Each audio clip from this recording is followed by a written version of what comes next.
Bismillahirrahmanirrahim. Assalamualaikum warahmatullahi wabarakatuh. Masih bersama saya Alfian Rendra di Bisara.id, channelnya Muslimpreneur Indonesia. Oke teman-teman, kali ini saya kedatangan tamu spesial di samping saya. Halo Mas Iqbal. Halo juga. Oke, Mas Iqbal ini dulu pernah bekerja di satu software akuntansi yang mungkin teman-teman cukup kenal ya. Banyakan yaitu Zahir ya Mas ya. Zahir. Nah, beliau sekarang mau sharing-sharing bareng kita. Saya pengen sedikit ngulik-ngulik tanya-tanya ya tentang apa sih urgensinya kita UMKM itu punya laporan keuangan. Karena UMKM ini pintar nyari cuan, belajarnya marketing terus, tapi kadang gak pernah nyatet. Dan sebenarnya kalau dalam Islam sendiri ya Mas ya, ternyata laporan keuangan itu cukup penting ya dan disorotin juga. Ya. Mungkin Mas Iqbal bisa sedikit sharing sih, apa sih pentingnya kita punya laporan keuangan buat UMKM gitu? Ya. Why gitu ya? Oke, gini, makasih Mas Rendra. Kalau ditanya penting nggak penting, pasti penting karena setiap orang itu sama kayak kita ini harus punya KTP, betul nggak? Oke. Jadi itu tuh seperti identitas gitu. Nah, setiap usaha itu dia punya proses bisnis masing-masing, ya kan? Cuman persoalannya dia proses bisnisnya berjalan terus, tapi tidak dicatat, tidak dibukukan. Dia tidak tahu nih sebenarnya berapa untungnya, berapa dia punya uang yang seharusnya dia bisa operasionalkan. Nah itu semua harusnya bisa dia ketahui dengan cara apa? Mencatat, membukukan tadi. Jadi mengidentifikasi dia punya proses bisnis, transaksinya apa saja, kemudian itu diidentifikasi dalam satu pembukuan tadi. Makanya saya bilang itu menjadi penting karena identitas, nanti kelihatan seberapa kita punya profil bisnis kita itu bagus. Nah, jadi itu mendokumentasikan data ya. Ya, mendokumentasikan data perjalanan dia punya bisnisnya. Jadi transaksinya. Nah, itu yang kemudian dikodifikasi itu tadi, misalnya kalau bahasa accounting itu akun-akun tadi itu diidentifikasi dengan akun tadi. Sehingga kita nanti ketika mempunyai mengambil kebijakan ya, buat satu strategi juga akhirnya keputusannya bukan intuisi ya. Iya, betul. Jadi berdasarkan tadi. Iya. Contoh gampangnya misalnya gini, kita membukukan sebuah proses bisnis. Ada jualan di situ, berarti ada pendapatan ya. Oke. Tapi nggak mungkin dong kita mendapatkan sesuatu berupa pendapatan tapi kita nggak keluar biaya. Yes. Iya kan? Benar kan? Ya. Logikanya mesti kita mengorbankan sesuatu yang kita sebut aja biaya gitu. Kalau dia sudah berjalan, jualan, proses bisnis apapun, terus kemudian tidak dicatat nih, tidak diidentifikasi, maka kan salah satu kekurangannya nanti dia akan susah tuh mau memutuskan. Misalnya contoh gampang ini, kita ngomong bicara masalah proses bisnis, barang-barang yang fast moving sama yang kagak. Nah, ada tuh kan momen-momen tertentu, barang-barang tertentu tuh yang paling laku. Oh iya. Gampangnya deh, kalau lagi mau hari raya Idul Fitri. Jadi kita bisa nentuin kita mau nyetok kapan gitu ya. Jadi nggak overstock juga. Nggak overstock juga. Kayak saya dulu juga pernah jualan kaos kan ada SMSL. Ternyata setelah saya lihat, oh yang paling laku ternyata ukuran L gitu ya. Itu bisa teridentifikasi dan akhirnya saya produksinya banyak yang di ukuran L. Ya. Jadi kan catatan kita, pembukuan kita akhirnya berpengaruh pada keputusan kita mau jual barang apa nih yang paling laku misalkan di saat tertentu tadi gitu. Contoh lainnya banyak lah, misalnya gampangnya gini, kalau orang kadang kan lupa ya nyatet dia punya kas berapa kan, ya kan, taunya waton aja men, beli, taunya gak ada uang. Nah sebenarnya kan itu dari awal tuh sudah teridentifikasi kalau kita punya uang apa kagak dan kesanggupan beli kita tuh sampai berapa banyak gitu. Nah itu kelihatan nanti kalau di laporan keuangan, misalnya kas kita teridentifikasi hanya 10 juta, artinya ya kalau besok kita mau beli barang dagangan atau mau beli barang yang akan kita jual, ya otomatis dong uangnya hanya punya 10 juta ya, kemampuan kita ya daya belinya beli stok yang baru ya cuma segitu. Kalaupun misalnya kita mau ngutang atau tempo, ya bisa juga, tapi sesuaikan juga dengan catatan berikutnya. Apa itu? Catatan hutang kita. Juga jangan sampai hutang kita udah menahun dan bertumpuk-tumpuk, tapi nggak taunya nggak kita selesaikan, kita ngutang lagi, itu juga kan keliru. Jadi dari situ sebenarnya kita bisa nanti mempelajari gitu ya. Jadi bahwa sebenarnya kita tuh berbisnis tuh ada seninya. Jadi kalau ini bilang istilahnya aksunnya gitu ya. Jadi kalau misalkan mau ke kiri mau ke kanan itu ada dashboardnya tuh, bisa melihat spionnya. Jadi salah satu fungsi laporan keuangan ini sebagai dashboard ya. Iya, dashboard. Untuk kita mau digas atau mau ngerem, betul. Ke kanan, ke kiri, ya kayak gitulah. Ya. Keren banget teman-teman, berarti udah mulai kebayang ya teman-teman UMKM ini penting harus mulai punya laporan keuangan. Betul. Paling nggak laporan keuangan apa mas yang perlu dipunya oleh seorang UMKM? Minimal lah. Oke, minimal ya. Kalau dia usahanya perdagangan, udah pasti harus punya laporan penjualan. Oke. Itu satu. Terus larinya kalau udah penjualan pasti nanti kita akan masuk ke laba rugi. Laba rugi itu sudah hal yang harus pasti mutlak punya. Jadi kita tahu kita sebenarnya laba dari barang-barang yang kita jual itu berapa sih?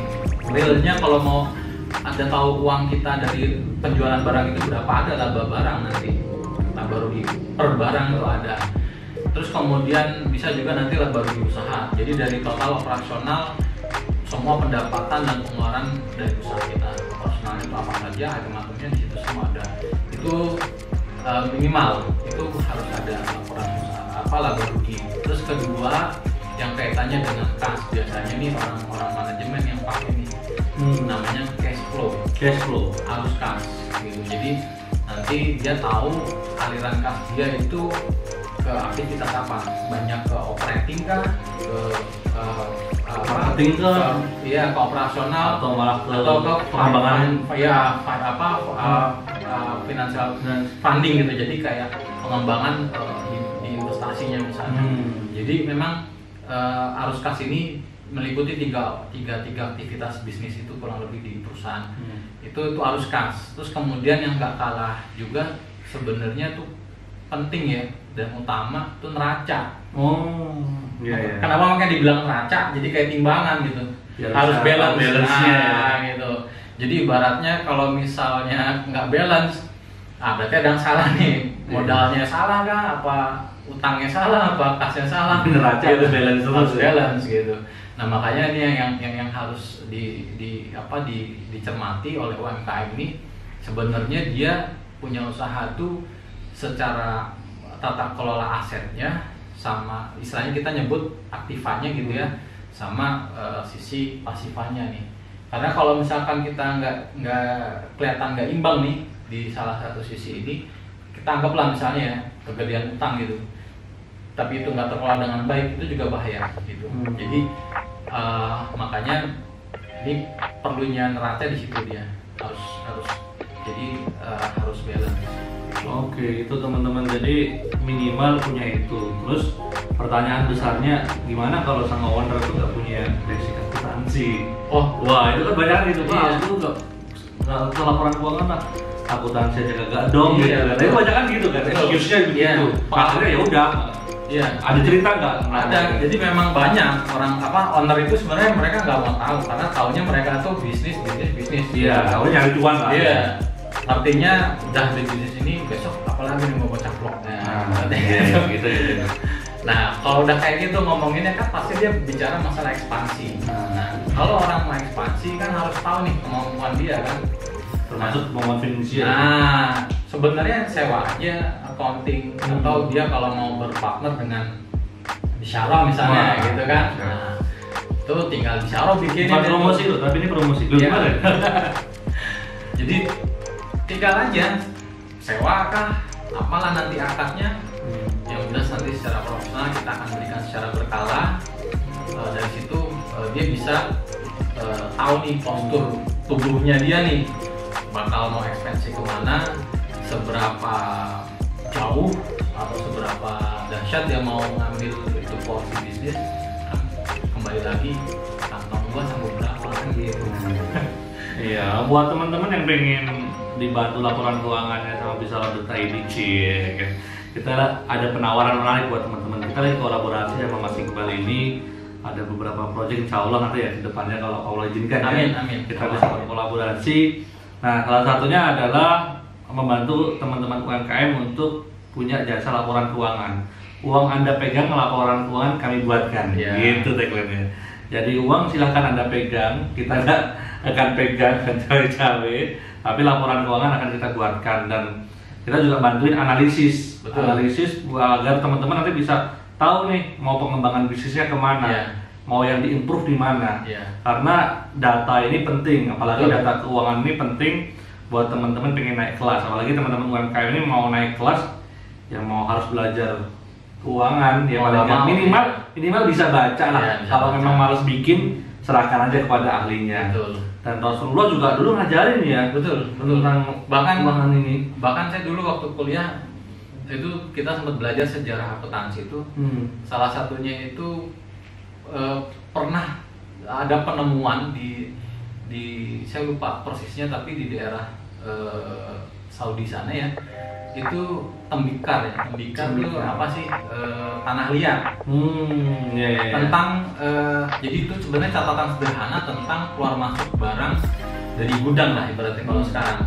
Jadi kalau misalnya dulu para sahabat itu misalnya jualan kurma atau madu gitu ya, itu dicatat tuh yang keluar sama yang masuk. Itu sudah ada itu, dan itu di tanah liat ya, semacam seperti tanah liat medianya buat nyatet. Dan di Al-Quran sendiri ada juga ya, di Al-Baqarah itu ya, yang panjang sekali itu. 18 berapa ya? 183. Iya kan. Teman-teman nanti coba cari. Itu ngomongin tentang ya suruh mencatat, mencatat ada utang piutang orang, ada muamalah, transaksi tidak tunai, dan itu mensyaratkan dicatat oleh orang yang mampu, ya kan. Terus ada syarat-syaratnya di situ, berakal, maksudnya dia punya kecakapan gitu kan, dan yang jelas harus amanah. Nah itu. Jadi teman-teman kalau pesan Rasul Sallallahu Alaihi Wasallam, Rasulullah itu pesan kalau kita itu menyerahkan sesuatu kepada yang bukan ahlinya, tunggulah kehancurannya, ya kan. Itu ada di sabda Rasul juga kan, begitu. Jadi intinya kalau teman-teman pengen bisnisnya naik dan lain sebagainya, silahkan serahkan kepada ahlinya, sebenarnya gitu ya. Tinggal nggak usah bikin nganu sendiri, ya cari aja yang memang sudah profesional di situ, expert di situ. Yang enak itu sebenarnya kalau seorang business owner itu nyarinya bukan lagi bagaimana caranya, tapi siapa ini yang bisa mengerjakan ini, iya kan? Nah, intinya dia udah mindsetnya adalah hire orang, hire profesional.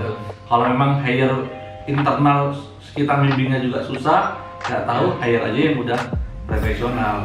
Dan insya Allah di tim Bisara ya, dan saya ada Mas Iqbal di samping saya ini punya pengalaman dari kuliahnya sampai prestasinya apa mas prestasinya.